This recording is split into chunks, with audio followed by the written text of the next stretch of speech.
There are moments in life when everything we've built begins to fall apart. When prayers seem unanswered. When the light we once trusted begins to fade. And in those moments, one question decides everything. Will you choose faith, or will you choose fear? Ethan was the kind of man everyone respected. Hardworking, honest, and deeply devoted to his family. He had built a small construction company from nothing, working nights, skipping vacations, pouring everything into making it succeed. But one day, everything began to crumble. A storm hit the city and destroyed one of his biggest projects. The client sued. The bank froze his accounts. And just like that, years of effort disappeared overnight. He sat in his truck in the pouring rain, gripping the steering wheel, whispering, "God, why are you silent? I've done everything right, haven't I?" At home, things weren't better. Bills piled up. His wife, Grace, was trying to stay strong, but fear was written on her face. Their little daughter, Lily, would ask, "Daddy, are we okay?" And each time, Ethan smiled and said, "Yes, sweetheart." But deep inside, he wasn't sure anymore. Days turned to weeks. Ethan tried everything: loans, side jobs, desperate calls to old clients. Nothing worked. He stopped praying, stopped going to church, stopped believing that things could change. One night, as he sat alone in his office, the darkness felt heavier than ever. His phone buzzed. It was a message from a former partner. "If you're ready to make some real money, no questions asked, I've got something for you. Quick cash." Ethan hesitated. It wasn't legal. But it would solve everything, at least for a while. And that's when fear spoke louder than faith.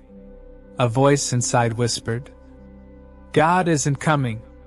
You need to fix this yourself." He almost said yes. Almost. But as he looked at the photo of his family on the desk, something inside him broke.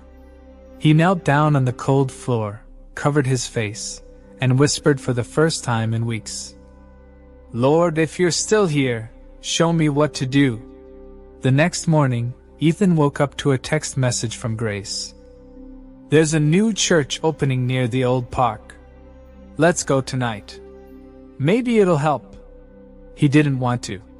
He was tired of trying. But he went, mostly for her. The service was simple. No big lights, no loud music.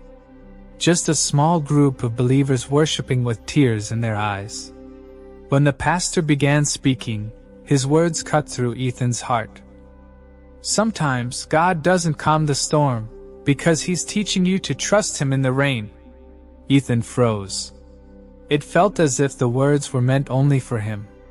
He realized his problem wasn't the storm.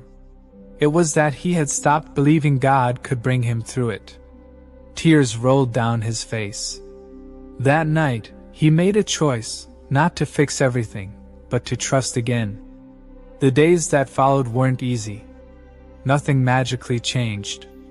But Ethan began to pray again. Each morning he whispered, "God, I don't know how, but I trust you." And slowly, miracles began to unfold. An old client reached out unexpectedly, not for business, but to offer a new opportunity. A supplier he'd helped years ago offered to invest in his company. Even his daughter's smile seemed brighter, her laughter lighter. Grace noticed too. "You're different," she said one evening. "It's like you're at peace, even though we're still struggling." Ethan smiled. Maybe peace doesn't come after the storm. Maybe it's what we find in it, when we stop running from fear and start walking by faith. Months passed. Ethan's new project began to succeed, not because of luck, but because of grace. He had learned something no success could ever teach him. Faith isn't believing God will do what we want. It's believing He will do what's right, even when we don't understand. One Sunday morning, as the sun rose over the city, Ethan stood outside his rebuilt office. He closed his eyes and whispered, "Thank you, Lord, for not giving me what I wanted, but for giving me what I needed." He smiled, because now he knew the truth. When fear says, "You can't," faith whispers, "Watch what God can do." Narrator, closing lines. Every storm in life will test what we truly believe. Fear will always shout the loudest. But faith speaks in a whisper, strong enough to calm the sea inside you. So when you face your storm, remember, it's not about what you lose. It's about who you trust. Will you choose faith or fear? For more faith-filled stories, do subscribe to Walk with Christ, and let your heart walk closer with Him every day.